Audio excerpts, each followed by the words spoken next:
Welcome into Real Talk today. I'm Michael Liptak here with Cindy McIntyre and Alex Sanchez. We're going to talk about the Super Bowl commercials that aired during the Super Bowl. I'm going to ask Alex and Cindy what they thought. If you have 2 or 3 favorite commercials, what were they? My favorite was Like a Girl by Always. You know, as a woman, I just kind of have to represent.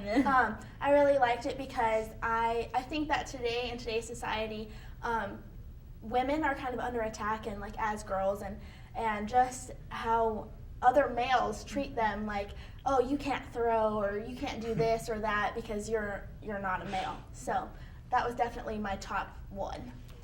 I really thought that the Charger and Challenger commercial by Dodge was really heartwarming because they're celebrating their 100th year and they went out and they found, you know, these elderly people and they were able to have a little fun with them, and I think it was good for them because they got to have fun with the video and they got to be a part of something that was just important for a company like that, especially for, you know, that company that's so substantial and they've done so much with their vehicles. And so it was heartwarming to see them do something like that. I was honestly disappointed in all the commercials. I mean, I think there was 2 that I found slightly funny. You look at the Snickers one with Danny Trejo, where he's pretending to be a Marshall from the Brady Bunch, and then you have the other gentleman, I can't remember his name, played Jan at the end.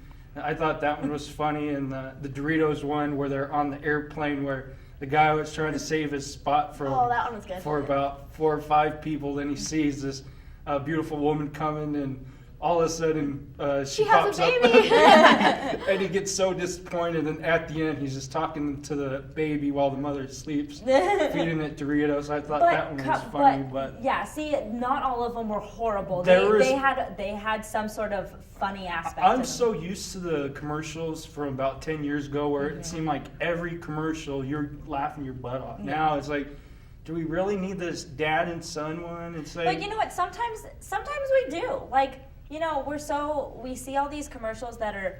It's funny because most of the time during the Super Bowl, it's all about, you know, like sexuality, and it's all about, you know, who's representing this company, and like the one of the, what was it, GoDaddy and the kissing commercial. So for once, I was glad to see something that was, you know, well put together and just, you know, a little more sentimental, and it was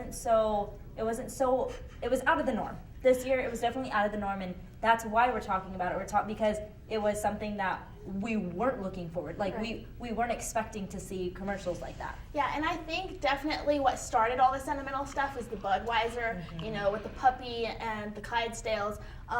So I think other companies saw how we responded to that commercial, and they were just trying to put their sentimental 2 cents in. And you know what's cool about that, actually, that you say that? I'm wondering if they don't give, you know, if this year they might not have given them a theme. So everybody that bought a commercial, here's kind of what we're trying to go for as far as the storyline of what we want the viewers to see from our commercials. I don't think that could be a subliminal message. I don't think it was necessarily that. I'm sure NBC was happy whoever would pay them $4 or $5 million for 30 seconds. But really, the commercials sucked, and we need to get these advertisers back on track and make the Super Bowl more enjoyable. And if you'd like to join the conversation, follow us on our Facebook page and let us know what your favorite commercial from the Super Bowl was.